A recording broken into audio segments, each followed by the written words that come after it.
സിദ്ദീഖിനെ പറ്റി അറിയുന്നവർക്ക് മാത്രമേ അറിയാം. താങ്കൾക്കൊരു പൂർവാശ്രമം ഉണ്ടായിരുന്നു. പൂർവാശ്രമം എന്ന് പറഞ്ഞാൽ ഇരിങ്ങാലക്കുട ഇന്നസെന്റ് ഏട്ടൻ്റെ നാട്ടിലൊരു KSEBയിലെ ഒരു ഉദ്യോഗസ്ഥനായിട്ട് ഞങ്ങൾ ഒരുപാട് ആളുകൾക്ക് വെളിച്ചം തന്ന ആളാണ്. അപ്പോൾ സത്യനന്ദിക്കാടിൻ്റെ തൃശ്ശൂരിന് വെളിച്ചം കൊടുത്താണ് ചിലപ്പോൾ കട്ട് ചെയ്തിട്ടുണ്ടാവും അല്ലേ. അപ്പോൾ ആ ഒരു KSEB കാലം ഇന്ന് ഒന്ന് ഞങ്ങൾക്ക് വേണ്ടിയിട്ടൊന്ന് ഓർക്കുമോ? എത്ര വർഷം ഉണ്ടായിരുന്നു? ഞാൻ നേരത്തെ പറഞ്ഞല്ലോ, ഞാൻ കളമശ്ശേരി പോളിടെക്നിക്കിൽ ഇലക്ട്രിക്കൽ എഞ്ചിനീയറിംഗിൽ ഡിപ്ലോമ എടുത്ത ആളാണ്. അപ്പോൾ അത് പഠിച്ചു കഴിഞ്ഞ് ഡിപ്ലോമ പാസ്സായി ആ സമയത്ത് എംപ്ലോയ്മെന്റ് എക്സ്ചേഞ്ച് വഴി താൽക്കാലികമായിട്ട് കുറച്ച് ജീവനക്കാരെ ഇലക്ട്രിസിറ്റി ബോർഡ് എടുത്തിരുന്നു. അപ്പൊ പ്രധാനമായിട്ട് മീറ്റർ റീഡിങ്, ഓരോ വീടുകളിൽ പോയിട്ട് മീറ്റർ റീഡ് ചെയ്യുക എന്നുള്ളതാണ് ഞങ്ങളുടെ ജോലി. അപ്പൊ അങ്ങനെ ഞാൻ ഒരു വർഷം ഇരിങ്ങാലക്കുട കരുവന്നൂർ എന്ന് പറയുന്ന സ്ഥലത്തുള്ള ഇലക്ട്രിക്കൽ സെക്ഷൻ ഓഫീസിൽ പ്രൊഫഷണൽ ലൈൻമാൻ ആയിട്ട് ജോലി ചെയ്തിട്ടുണ്ട്. മീറ്റർ റീഡിംഗ് ആണ് പ്രധാനമായിട്ടുള്ള ഞാൻ. പക്ഷേ ആ ജോലി ഏറ്റവും കൂടുതൽ ഞാൻ ഉപയോഗപ്പെടുത്തിയത് ഈ ഇലക്ട്രിക്കൽ സെക്ഷന്റെ കീഴിൽ 3 സിനിമാ തിയേറ്റർ ഉണ്ട്. അപ്പോൾ ഇലക്ട്രിസിറ്റി ബോർഡിൽ ജോലി ചെയ്യുന്ന ആളായതുകൊണ്ട് സിനിമാ തിയേറ്ററിൽ ഫ്രീ ആയിരിക്കും. അപ്പൊ എനിക്ക് എല്ലാ തിയേറ്ററിലും പോയിട്ട് ഫ്രീ ആയിട്ട് സിനിമ കാണാം. ആ കാലഘട്ടത്തിലാണ് ഞാൻ ഏറ്റവും കൂടുതൽ സിനിമ കണ്ടിട്ടുള്ളത്. അപ്പോഴൊക്കെ എനിക്കിങ്ങനെ ഈ സിനിമാ നടനാവണം, എന്നെങ്കിലും ഞാനൊരു സിനിമാ നടനാവും എന്നുള്ളൊരു ആഗ്രഹം ഇങ്ങനെ ഉള്ളിൽ നിൽക്കുന്നതുകൊണ്ട് ഞാനത് സിനിമയുമായി ബന്ധപ്പെടുത്തി തന്നെയാണ് ഇലക്ട്രിസിറ്റി ബോർഡിലെ ജോലിയും കൂടുതൽ ഉപയോഗിച്ചിട്ടുള്ളത്. അല്ലാതെ ആ മേഖലയിൽ ഞാൻ വളർന്നു വരുമെന്നോ അല്ലെങ്കിൽ ആ മേഖലയിൽ ഞാനൊരു പേരെടുക്കുമെന്നോ എനിക്കൊരിക്കൽ പോലും തോന്നിയിട്ടില്ല. ഇലക്ട്രിക്കൽ എഞ്ചിനീയറിംഗ് 3 കൊല്ലം പഠിച്ചു, ഡിപ്ലോമ കിട്ടിയെന്നല്ലാതെ ഇപ്പോഴും ഒരു ബൾബ് മാറ്റാൻ പോലും വളരെ പേടിയുള്ള ഒരാളാണ് ഞാൻ. എനിക്കങ്ങനെ ഇലക്ട്രിസിറ്റിയുമായി ബന്ധപ്പെട്ട ഒരു കാര്യങ്ങളെ പറ്റിയും ഒരു ധാരണയില്ല. അത് ഒരു തരത്തിൽ നന്നായില്ലേ സിനിമയിൽ വന്നത്? നമുക്ക് അത് നമ്മള് പല മേഖലകളിൽ കൂടെ നമ്മൾ കടന്നു പോകേണ്ടി വരുമെങ്കിലും അന്തിമമായിട്ട് നമുക്കൊരു ലക്ഷ്യം നമ്മുടെ വളരെ സീരിയസ് ആയിട്ട് നമ്മുടെ ഉള്ളിലുണ്ടെങ്കിൽ തീർച്ചയായിട്ടും നമ്മൾ അതിലേക്ക് തന്നെ എത്തും എന്നാണ് എനിക്ക് തോന്നിയിട്ടുള്ളത്. ഇപ്പൊ സിനിമയിൽ ഇപ്പോഴുള്ള പലരെയും എടുത്താൽ പോലും ഇടക്കാലത്ത് പല രീതിയിൽ ജോലി ചെയ്തിട്ടുള്ളതാണ്. ഇപ്പൊ നമ്മളൊക്കെ ബഹുമാനിക്കുന്ന നടനാണ് നമ്മളെ വിട്ടുപോയ കൊടിയേറ്റം ഗോപിച്ചേട്ടനൊക്കെ ഇലക്ട്രിസിറ്റി ബോർഡിൽ അദ്ദേഹം സീനിയർ സൂപ്രണ്ടായിരുന്നു. ഞങ്ങളെ എക്സിക്യൂട്ടീവ് സ്റ്റാഫാണ്, ഗോപിച്ചേട്ടൻ മിനിസ്റ്റീരിയൽ സ്റ്റാഫാണ്. അതിൽ ഓഫീസുമായിട്ട് ബന്ധപ്പെട്ട് അതിൽ തന്നെ സീനിയർ സൂപ്രണ്ട് എന്ന് പറയുന്നത് വളരെ ഉയർന്ന പൊസിഷനിലുള്ള ഒരു ജോലിയാണ്. അദ്ദേഹം ആ ജോലി കളഞ്ഞിട്ടാണ് സിനിമയിലേക്ക് വന്നത്. എനിക്ക് പിന്നെ ഞാൻ കളഞ്ഞിട്ട് പോരേണ്ടി വന്നില്ല. 1 കൊല്ലം കഴിഞ്ഞപ്പോൾ ഇലക്ട്രിസിറ്റി ബോർഡ് എന്നെ പറഞ്ഞു വിട്ടത് കൊണ്ട് ഞാൻ അവിടെ നിന്ന് നേരെ പോരും.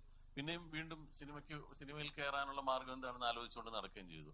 ആ സമയത്തുള്ള ഒരു ഓർമ്മ പങ്കുവെക്കുകയാണെങ്കിൽ, ഞാൻ ഒരു ദിവസം കരുവന്നൂരിൽ നിന്ന് നേരെ ഇരിങ്ങാലക്കുട വന്ന് പിന്നെ അവിടെ നിന്ന് കൊടുങ്ങല്ലൂർ വഴി വേണം എനിക്ക് എന്റെ വീട്ടിലേക്ക് പോകാൻ. ഞാനിങ്ങനെ ഒരു സ്കൂട്ടറിൽ വരുന്ന സമയത്ത് ഞാൻ നോക്കുമ്പോൾ എനിക്ക് വളരെ പരിചയമുള്ള ഒരു മുഖം റോഡിൽ ഇങ്ങനെ നിൽക്കുന്നു. ഇന്നസെന്റ് ചേട്ടനാണ്.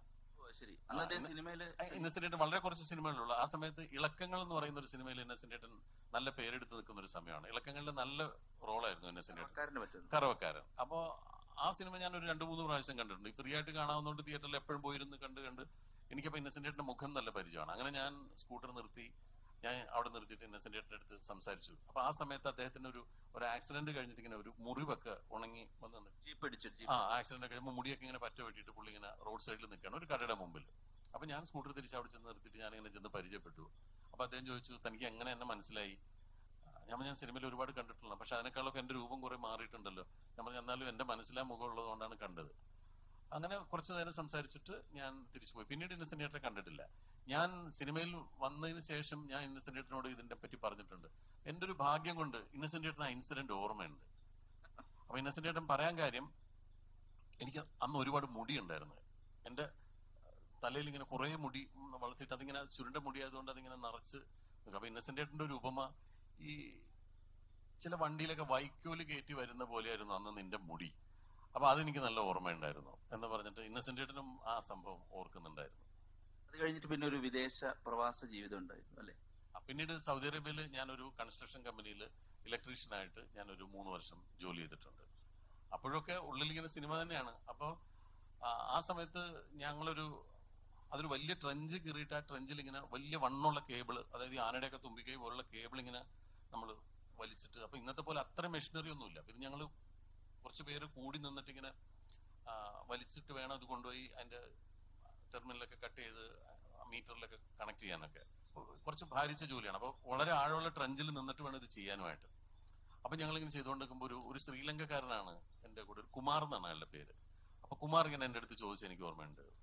അപ്പൊ അവര് മച്ചാന്നാ വിളിക്കുക എല്ലാവരെയും. മച്ചാ, why don't you try to act in films എന്ന് ചോദിച്ചു. അപ്പൊ ഞാനിങ്ങനെ ആലോചിച്ചു, ഇയാൾ എങ്ങനെ, എന്റെ മനസ്സിലുള്ള ആഗ്രഹം ഇയാൾക്ക് എങ്ങനെ മനസ്സിലായാവോ? അപ്പൊ അന്ന് ഒരു പരിചയമില്ലാത്തൊരു ശ്രീലങ്കക്കാരൻ പോലും എന്റെ അടുത്ത് ഇങ്ങനെ ചോദിച്ചിട്ടുണ്ട്, എന്തുകൊണ്ട് നിങ്ങൾക്ക് സിനിമയിൽ അഭിനയിച്ചുകൂടാ? അപ്പൊ ഞാൻ പറഞ്ഞ ഇങ്ങനെ ആഗ്രഹമുണ്ട്, അതിന് വേണ്ടി ട്രൈ ചെയ്യണം. You should try, you will come into films എന്ന് അദ്ദേഹം ഇങ്ങനെ പറഞ്ഞ കാര്യം എനിക്ക് ഓർമ്മയുണ്ട്. അതൊരു എവിടെയോ അയാൾക്ക് ഒരു അഭിനയത്തിന്റെ ഒരു തരി എന്തോ എപ്പോഴോ തോന്നിയിട്ടുണ്ട്. പിന്നെ നമ്മളിങ്ങനെ ഈ സിനിമകൾ ഒരുപാട് കാണുകയും സിനിമയെ പറ്റി ഒരുപാട് സംസാരിക്കുകയും സിനിമയിലെ പാട്ടുകൾ പാടുകയും സിനിമയിലെ സംഭാഷണങ്ങൾ കാണാതെ പഠിച്ച് പറയുകയും ഒക്കെ കൂട്ടുകാരോടാണല്ലോ ചെയ്യുന്നത്. അപ്പൊ അവർക്ക് തന്നെ മനസ്സിലാവും നമ്മുടെ ഉള്ളിലൊരു സിനിമയാണ് എപ്പോഴും. അപ്പൊ അന്നൊക്കെ ഞാൻ ജോലി കഴിഞ്ഞ് റൂമിൽ വന്നു കഴിഞ്ഞാൽ അന്ന് VHS കാസറ്റുകൾ ഇറങ്ങിയ സമയമാണ്. അപ്പോ VHS കാസറ്റ് ഇട്ടിട്ട് സിനിമ ഇങ്ങനെ കണ്ടുകൊണ്ടിരിക്കും. അപ്പൊ അന്ന് ഞാൻ ഏറ്റവും കൂടുതൽ കണ്ടിട്ടുള്ളത് യവനിക എന്ന് പറയുന്ന സിനിമയാണ്. KG ജോസ് സാറിന്റെ യവനിക എന്ന് പറയുന്ന സിനിമ ഞാൻ ഒരുപാട് പ്രാവശ്യം കണ്ടിരുന്നു. ആ സമയത്ത് ഞാൻ ആ സിനിമയുടെ സീൻ ഓർഡറിൽ എല്ലാവരുടെയും സംഭാഷണങ്ങൾ ഏറെക്കുറെ കാണാതെ പറയുമായിരുന്നു. ഓരോരോ സീൻ കുറച്ചൊക്കെ വിട്ടുപോയാൽ പോലും ഞാൻ പിന്നെ ഇങ്ങനെ ഇത് പറയും. അപ്പൊ എന്റെ കൂട്ടുകാരൊക്കെ എന്റെ അടുത്ത് ചോദിക്കും, നിനക്ക് ഇതല്ലാതെ വേറെ ഒരു ചിന്തയില്ലേ എന്ന് ചോദിക്കും. അപ്പൊ അത്രയധികം അന്ന് മുതലേ എന്റെ ഉള്ളിൽ സിനിമ അടിയുറച്ചിട്ടുണ്ടായിരുന്നു.